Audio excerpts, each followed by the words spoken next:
fact, we have to arise in situations like this. But I have a question for There's a Adam. public order. Well, we have to. ahead. Now, within the corridors of power, just 2 days ago, I spoke to a long-standing professor who teaches security consults for the UN, the US government. That'll be, of course, through the CIA, etc. And he was worried because he's been through a number of African countries and said, if you have some of these key elements who associate with the governing party boldly, then it also means that there's a certain correlation and a deliberate attempt by the government of the day to try to forestall and then also hoodwink everybody in trying to create a certain scenario in terms of the directional outcome of key decision makings like elections. What's the concern within the corridors of government, if there is at all? And how do you intend averting that? Well, that's an inaccurate assertion from the professor. There is not any intent of government to guide people to have a desired outcome of an election. When I began, the reason why I picked up the Police Act and I picked up Section 17D, 17D says that to engage in any activity outside of his duties, which is likely to involve him in political controversy or to lead to his taking improper advantage of his position in the police service, is a misconduct and an unsatisfactory service. So very clearly, the persons that are heard in the tape have misconducted themselves and have performed themselves in an unsatisfactory manner. In the scheme of things at government, clearly President Nana Dankwa Akufo-Addo is vindicated in this scheme that he is a president for the New Patriotic Party. President Nana Dankwa Akufo-Addo is president for the entire Ghanaian people. Which is why if you merit an appointment, he would give that to you. I mean, the IGP clearly, and I've stated that unequivocally on this platform, that the IGP clearly has exercised his duties as mandated by the Act and even mandated by the 1992 Constitution and as mandated by the sitting President of the Republic to ensure that the country is safe and that to ensure that the country is peaceful. We are observing the proceedings that are ongoing, but in our mind, we commend the IGP for his great work that he's doing in this country. And we are in no doubt in our mind that the various institutions that be, the police council should immediately come out to give clearer directions to these persons. And I agree with Dr. Buna that this is in bad taste to our security services. It's important that almost immediately the police council should come out, issue a paper for us to be able to know the directions that they are going to take, especially maybe for those that are still in service. We are aware that George is going to go on retirement because he said he's on leave, and so after that he's going to hand over his apparatus to the Ghana Police Service on the 16th of September. We are aware of that. And no, so that will be COP. COP, yes, COP Alex Mensah, yes. So I think that for us as a government, we are safe in our mind that the sitting IGP, Dr. Dampari, is doing extremely well to the interest of the Ghanaian people and also in adherence of the peace and safety and security of the country. So the professor, we are not. There's no way we are wanting to create a desired end of an electioneering processes or even try to get people within the security services to kowtow to what government wants to do. No, government is in isolation of every single thing, and various institutions of government are supposed to adhere to what they must do in this country. And to disagree with some of the points that my other colleagues have made, I mean, I think that trying to bring President Nana Dankwa Akufo-Addo into some of these conversations and calling the president the mother of all serpents, trying to reference Martin Amidu and calling the president as Romanizing with money and having all of those. I think that we should disassociate ourselves from these comments. I mean, this is the president of the land. We discredit the integrity and discredit the sanctity and discredit the respect and reverence that we must give to that highest office when we continually lambast without evidence. I mean, there's clearly no evidence to the fact that President Nana Addo Akufo-Addo has taken any bundles. I mean, it's just hearsay. There's no evidence to that fact. If there is an evidence to that fact, those that are calling should bring it out for us to be able to know that there are evidence. But there's no evidence to that fact. Once there are no evidence to that fact, it's important that we restrain ourselves from continually lambasting the sitting president of the land, continually calling him names, continually trying to discredit the integrity and the wealth of experience and the level of our own sovereignty as a country. It's important we manage those conversations very well and dispassionately of the issues and the objectivity that it deserves. At the end of the day, how do we ensure that we agree with government and the way it's managing security on one hand, and then also all come to the table to bring trust for 2024? Just in some few minutes. Well, first of all, the COP Mensa said that he has a plan towards helping MPP break the 8s. That is a fact. He said again that he is a full member or sympathizer of the MPP, and his family has been MPP from time immemorial. He said again that he has intentions of contesting on the ticket of the MPP, the party he so loves and belongs to.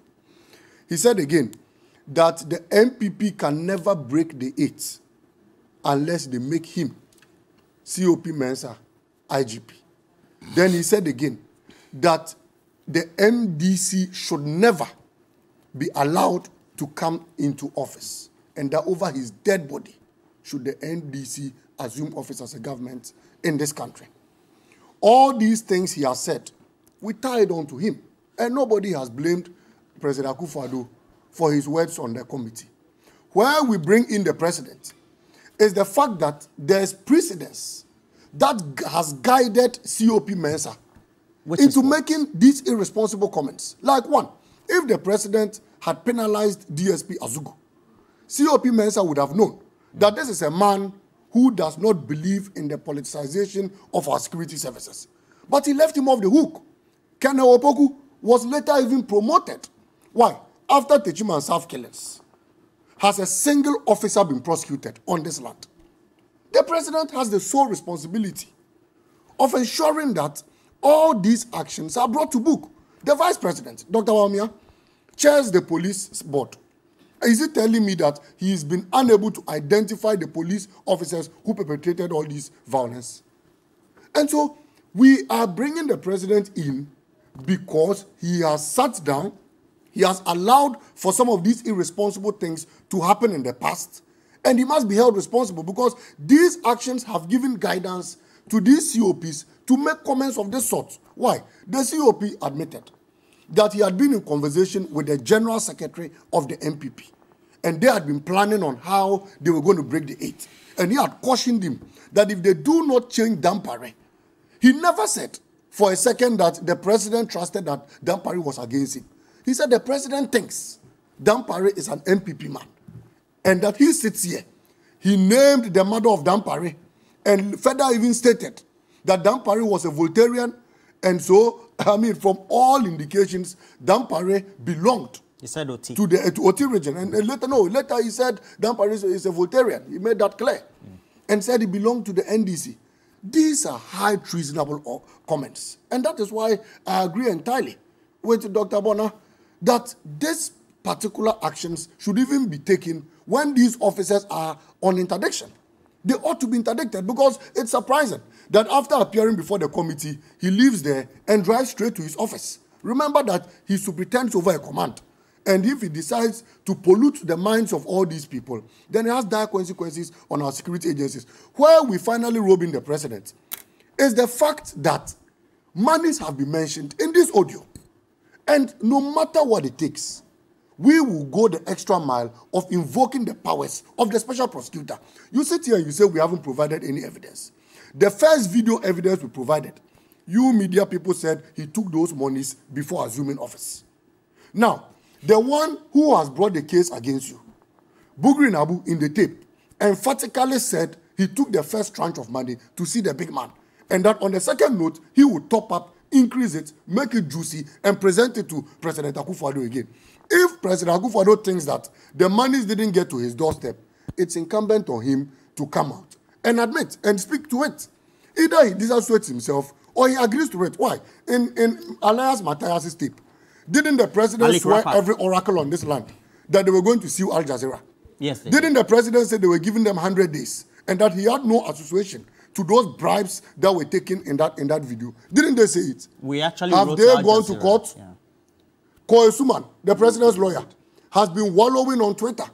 Have they gone to court? They threatened your media house, TV3, that they were going to add all of you that you should withdraw. They told you. Have they done anything? I have told you, and Bernard has classified it, that the president has a romantic relationship with brown envelopes of monies, with tokens. The president has changed the Flagstaff all these into a narrations palace. And the investigations provide further and better particulars beyond all that Al Jazeera Gold Mafia and all the other ones that have been. But the president needs to step out. No, Roland, I need to explain this. The president needs to step out. He needs to boldly defend himself if he feels it is not true. But so long as he hasn't, we believe, and in the words of Mr. Martin Abidu, that he remains the chief mother serpent of corruption, and he enjoys taking romantic bundles of cash and money from people who want to see him. And it's an irresponsible act, and we think the president must stop that. His name cannot continuously be mentioned. He said we can't go this route developing the country. We can't go this route. No, then you should advise the president to stop collecting bundles. You can't use allegations, you can't use... Which one is an allegation? Now, Bernard, the president's best friend said, I took the bundles to the man. Who is the president? Buri Nabu. He said, I took the money to the man. The man collected it. The man is grateful. The next time you bring the bundle, I will add on and give it to him. He says it's inappropriate. If the president thinks it is not right, then he should come and speak. He should come and say, I didn't take the money. Before I bring in Dr. Adambona, just in some few minutes, how do we develop trust within the various institutions? We have the political parties, the CSOs, the media, and even those who are the ordinary voters for 2024 amid all these that are happening? Because you don't know which policeman or security person is protecting you or whether that person is aligned. First, permit me to speak our language to Adam Bona. Bro, me sagen kati yiri na mineba marezriwa. Very good. To wit, what did you say? I asked him whether he agrees that chiefs don't tell lies. Chiefs of the North, they don't tell lies. And to that extent, Bugri Nabu will not lie. And he himself said that if he lied, he would die. And he doesn't want to die as a chief, because the oath that you swear, you don't swear just to people, you swear to the oracles and everything. And so Bugri Nabu will not lie. And Adam Bona just admitted that indeed he has agreed. So Bugri Nabu did not lie when he said that he has taken money to the president. And there are several cases of monies that have been sent to the presidency. And so, bro, we did not bring the president in because we love to bring the president in this matter, but because he has a romantic association with money. How? And that is what Bugri Nabu just re-established in this particular episode. Absolutely. According to you. That is what he re-established. Look, the security expert on the line admits that our chiefs will not lie. Second, look, what are we talking about here? Some people somehow, on a tape, on WhatsApp groups, have been put before court.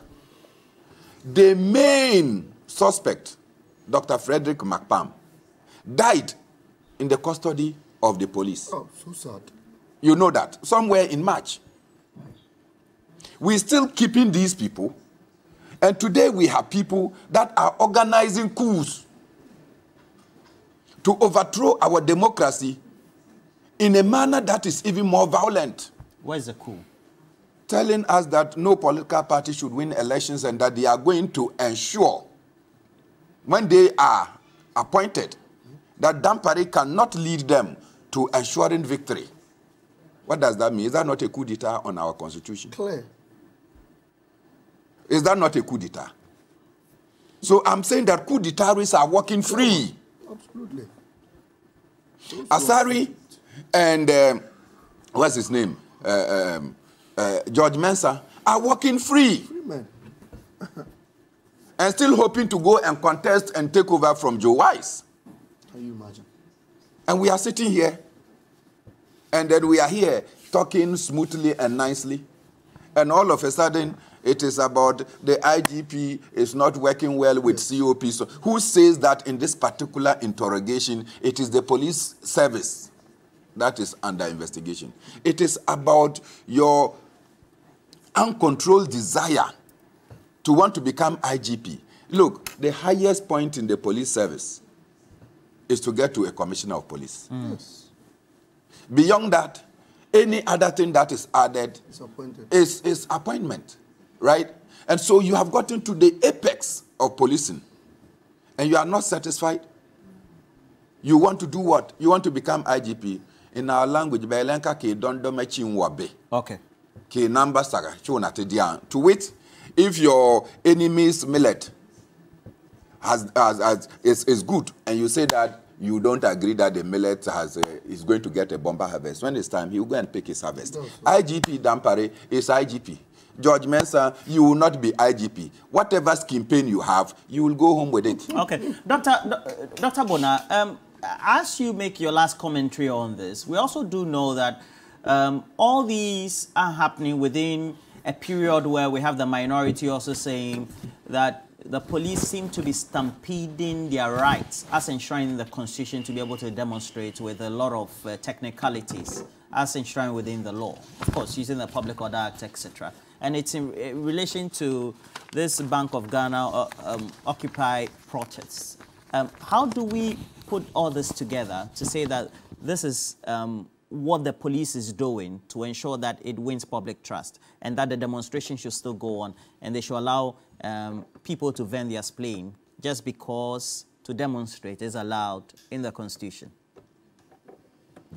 Well, the police, they've got a duty to perform, and the minority and demonstrators also is a cardinal thing bestowed on citizens, the right to demonstrate. It is something that you cannot take that away from us.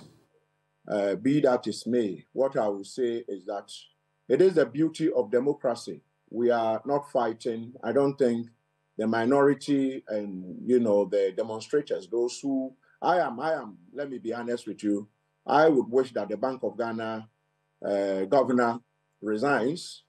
I have to be honest with you because he should tell us where the 60 billion Ghana cedis is when road contractors are waiting to be paid. Why should he be building a $250 million, you know, is it you know, an atomic bomb-proof building we are building? Why should he be spending such amount? So for me, I agree.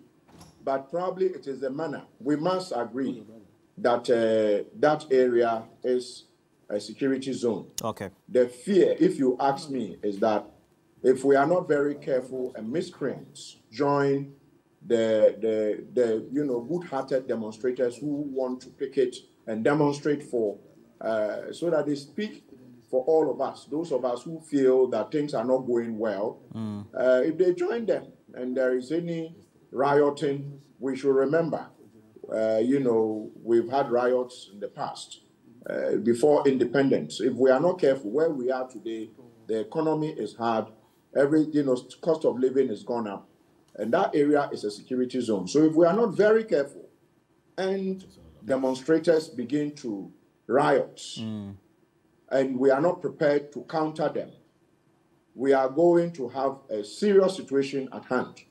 And so I will say that the demonstrators, the leaders of the demonstrators, probably should have an amicable resolution to where they are, you know, the areas they are going to use in terms of, you know, demonstrating, so that we don't have a situation at hand. Because if things get out of hand, we are going to be in a lot of distress. So, Roland, that is what I'll add. And also add that the police council, it's a shame that they've been indicted, and as we speak, this criminally minded officers are still in uniform as we speak today.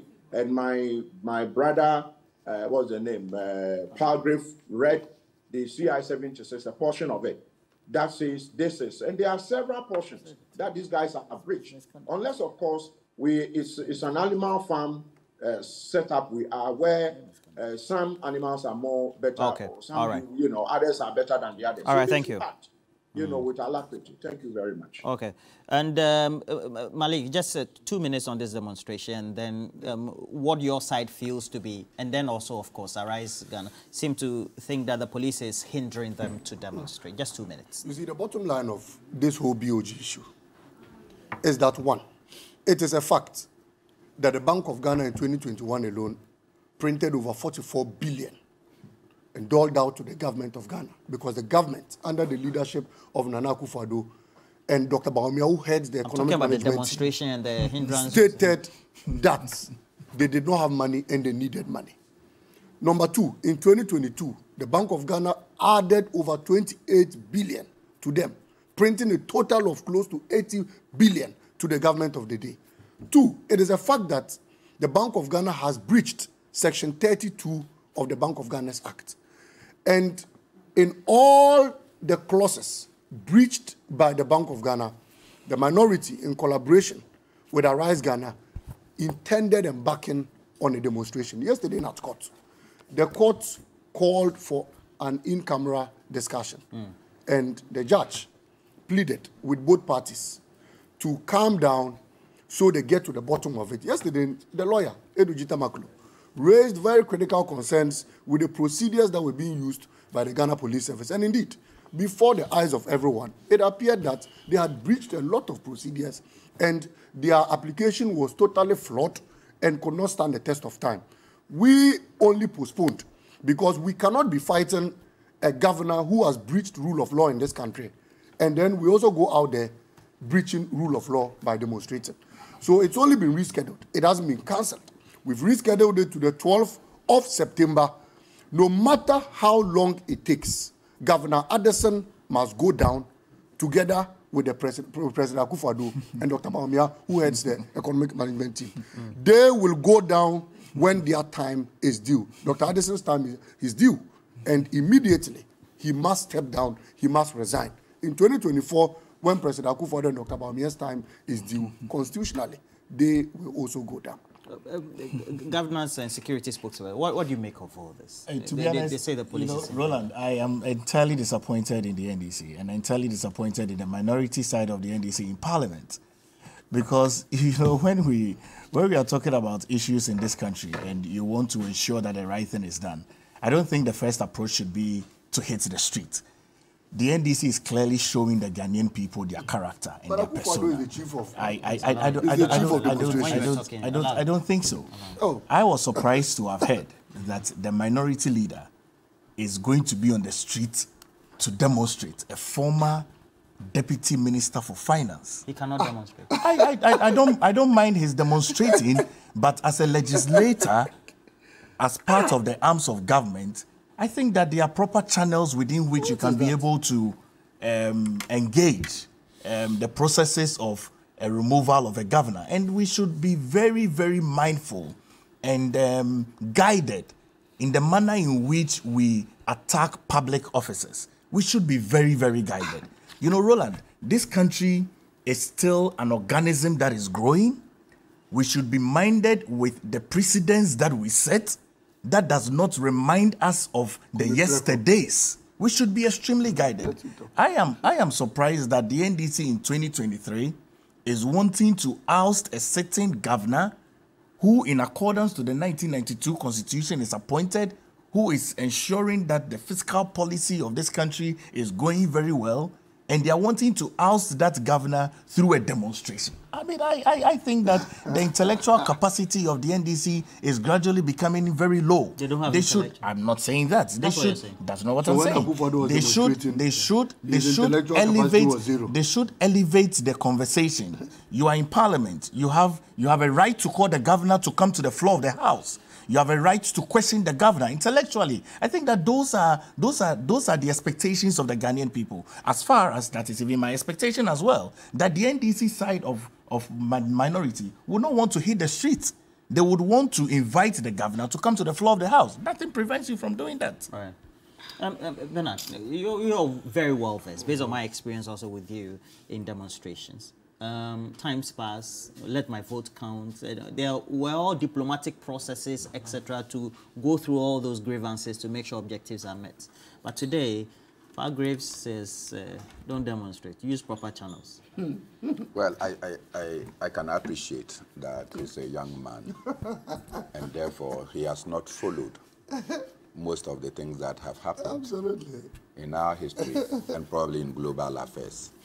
Look, recently, in Mexico, an MP who fell so highly that the minerals resources of Mexico were being privatized so that the nation Mexico, in his opinion, was raped, went to Parliament and stripped himself naked to demonstrate how the resources of Mexico are being taken away by foreign so-called investors.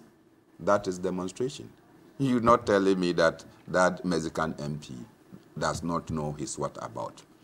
Number two, the issues at stake is that we admit that this governor of the Bank of Ghana, in fact, normally we should just go beyond the governor. It's the Ministry of Finance. The Minister for Finance has been a colossal disaster in managing the affairs of this country and has infested the Bank of Ghana.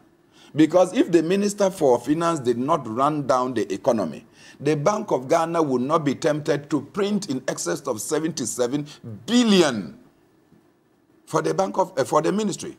And in printing in excess of 77 billion for the Ministry of Finance to use, it means that so much money was created that was chasing few goods and services in town. Do you now see why inflation is up? And people don't understand, because you provided excess liquidity that were not backed by goods and services. There are processes for which...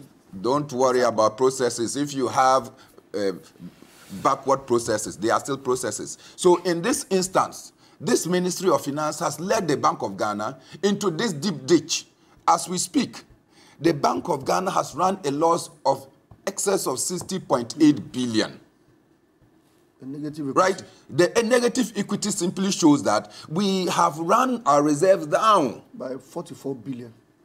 Do you understand? The Bank of Ghana has now lost its capacity as the lender of last resort. Yeah. What that means is that if any of our commercial or development banks are in liquidity crisis, the Bank of Ghana cannot come to their rescue as a lender of last resort. You sit here, you don't understand the implications, and you say that we should not protest. He says that because of... I understand the implications. Don't protest. I invite the Bank of Ghana listen, because I said you are too young, let me repeat it. Because if you follow trends... No, but I should understand. You are in the constituency trying to become an MP. So that's why you have lost touch. They issued an ultimatum, brought the issues and said resign. So it is not the first step that people are going on demonstration. Absolutely. It is his failing to resign. That is why people are going to the floor. That is why he is refusing. So you are too young. But more important, you are busy trying to win the seat of the deputy minister. All right. So I have this one from Sampi Yali who says that... Invite him to the floor of the House. No. Come and respond. Okay. So Sampi Ali says, where was Palgrave when Bawumia and his wife insulted President Mahama? And then he also adds, but the whole former Chief Justice even demonstrated over bonds. So what are we talking about? Now, we also have PHK, that Prince Henry from Kofodia. The plot against the IGP, Dr. Dampare, is becoming real, and I would urge citizens to speak and defend the Constitution. And this one from Triddles. Honestly speaking, if Ghana were to be a serious country, these police officers should have been on interdiction before appearing before the committee. Amoda Hamidu says, I totally agree with the security analyst. The two officers must be interdicted. And then we also have Julius Agahoa and Tahiru from Aswanse.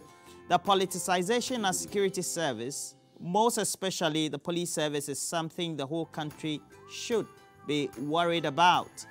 And then also John Panel says, ask the MPP gentlemen when they were in opposition, did they undertake any demonstration? Was there not diplomatic means to resolve issues? And then also, no, let me encourage you, we have a cash out. Okay, so we have to cash out, and we encourage you always to make sure that you memorize the short code *439#. Now let's do the draw. So the draw is ready. 3, 2, 1. Okay, so Brenda is not ready. Let me just read some messages while Brenda takes her time.